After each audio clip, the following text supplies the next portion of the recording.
আর জেলখানার বাইরে থেকে যারা রাজপথে আন্দোলন সংগ্রাম করেছে তারা কেমন ছিলেন সেইটি তারা উভয় উভয়কে জিজ্ঞাসা করে শেয়ার করে দেবেন।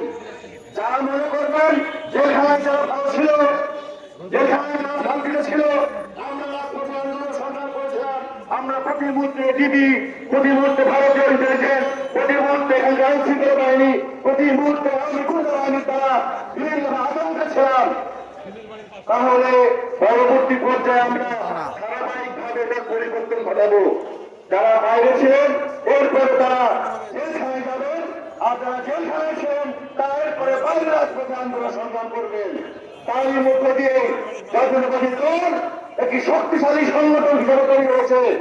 আমরা যখন ডিসকাইপিতে বসি সেখানে বলেছিলাম এই আন্দোলন সংগ্রাম চালানোর জন্য এই জাতীয়তাবাদী দলের হাজার হাজার লক্ষ লক্ষ নেতা কর্মী ওই গেরিলা যুদ্ধের মতো